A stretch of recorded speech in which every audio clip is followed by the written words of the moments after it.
Magandang araw mga kaibigan.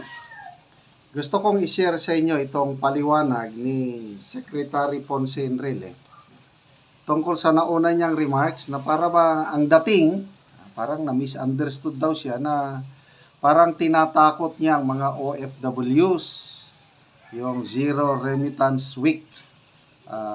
Reminder niya na baka tanggalan kayo ng tax privileges.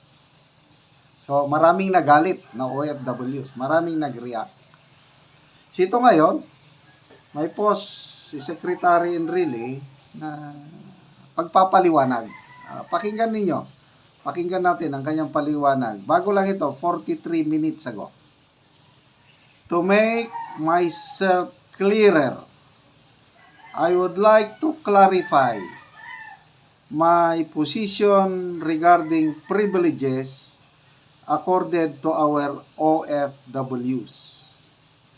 I did not threaten our OFWs with withdrawing those privileges. It was a simple reminder in reaction to the call made by political supporters of the former president to stop remitting their money from abroad to the Philippines for a certain period. Obviously, this call is presented as a sign of protest or support for the former president who is now detained at The Hague. Ito na, medyo nagmalaki na siya. Siya daw ang utok sa tax privileges ng mga OFW. I was the proponent of exempting our OFWs from income tax over their income earned abroad. Like everyone and much earlier than those who merely pay lip service to acknowledging our OFWs as the modern-day heroes of the country. I propose that amendment to our revenue laws when I spearheaded the comprehensive tax reform program under former President Ramos.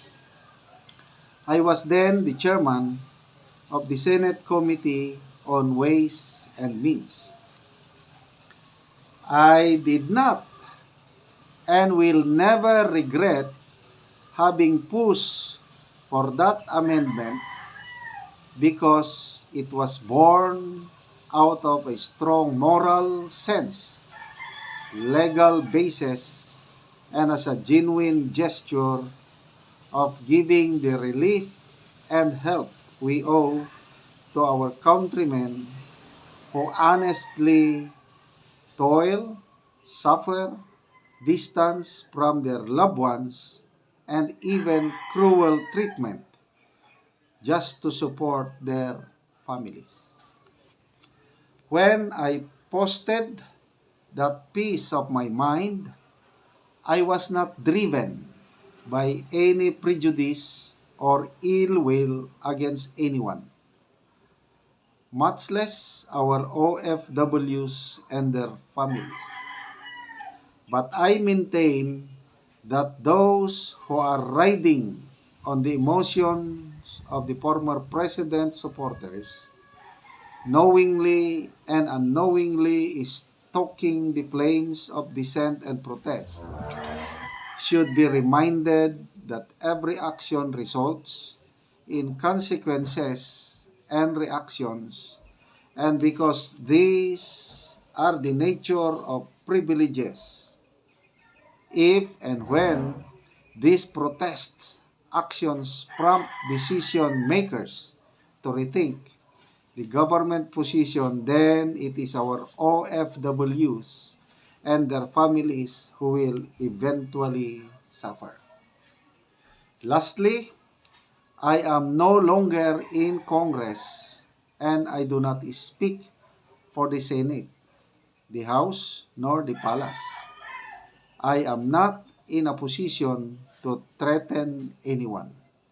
I simply place my thoughts and position on issues out there, and people are free to take it or leave it.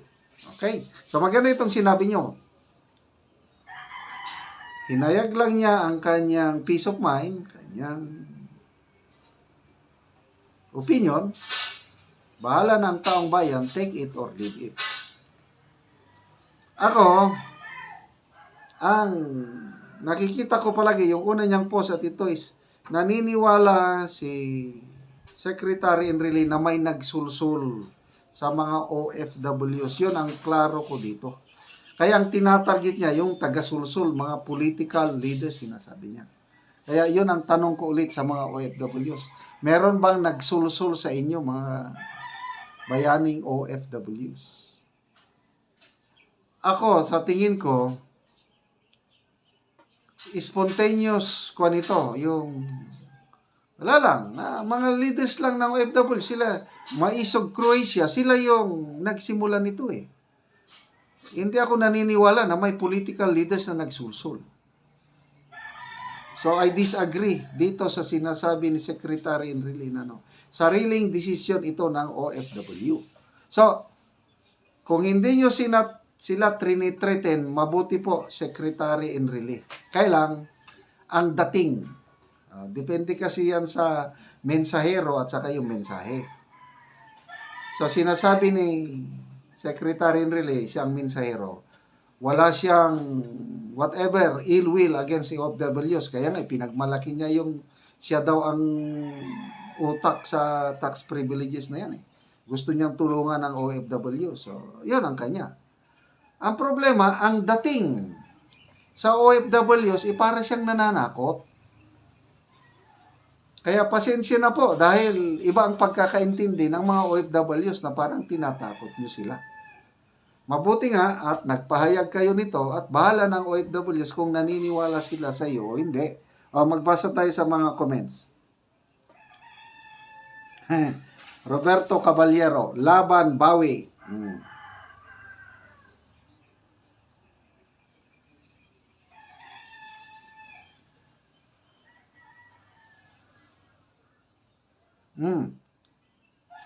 Wendell Ultra, thank you for worsening the situation, Sir GPA. Galing mo talaga. Worsening, pinano. Wow, all caps, galit yan. Pauzi Yara, like, huh? Don't retract what you said. It is what it is. Oh. Melo Care, we don't need your thoughts or any opinion, period. Ronaldin Ganar, istorya daw sir, ayaw daw og post. O, wag ka na lang daw kayo mag-post. Uto-utoman, mutuo na, pahuway na tay. Maraming los-los. Much better sleep. Either nag-backtrack or soften up. So, bahala na kayo, mga kababayang OFWs. Naniniwala ba kayo sa paliwanag ng Secretary Enrile? It's up to you. Okay, salamat po mga kaibigan sa inyong pagtangkilik sa ating channel. Nakakatulong kayo ng malaki sa tribong Talandig sa Bukidnon dahil ang ating sweldo, tinutulong natin sa tribo. Namimigay tayo ng yero at papo para ma-repair ang sira-sirang bahay ng Talandig. Panoorin nyo ang video na ito. Sir, salamat kayo sa hinabang ni mga sin, sir. Di na matuluan ang mga abuhan. Salamat bigay dako, labi na sa Ginoo, sir. Sa Ginoo. Sa imo. Oo. Nakaron. Salamat kayo. Salamat kayo, balag layo kayo. Mga kuang iriya, to pa dito sunahan. Oo. Salamat kayo. So agi pa kag tulay. Imo, sir. Agi pa kag tulay. Pagog tulay. Layo. Kaya pangamua, salamat gid kayo. Layo pagid kaayo mo ha. To sunahan. To pagid sa unahan pagid kaayo. Humona ni ang natagaan na mugero, layo pang iya ha, magbaklay pa ni siya. O mauban namin sa iya ha, padulong sa iyang balay kay ang balayan eh. Naguba na gid kayo.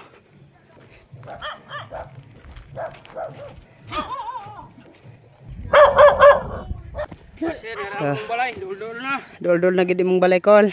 Dul-dul na. O naman na siya. O abot ra gyud. taliwala sa kalayo, abot ra gyud. Abot, hangak, malaghangak, basta na ay hinabang. Basta na natabangan og gero. Mo na ni ang balay ni Angkol. Og sandig na gyud. Ang maron timber. Oo, mga round timber.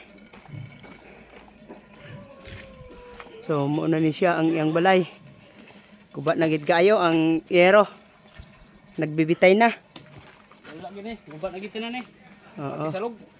parte salog. Gubat na gid yan.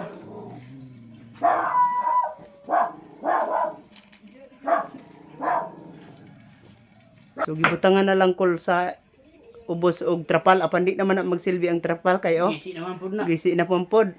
Pila ka tuig, dugay na kay na. Pila na katuig. Oo. So karon kol nga matagaan na ka og gero, makaatop na ka karon. Motop gid ko karon kay nakaabot ng widong yero nga hinabang. Oo, unsa man imong maistorya? Salamat kay sir sa hinabang nga imong gipa pansa mo Salamat kay sa Ginoo og sa video og sa taong nagtabang ani labi na sa imo sir. Salamat kayo. Salamat pud kayo kol.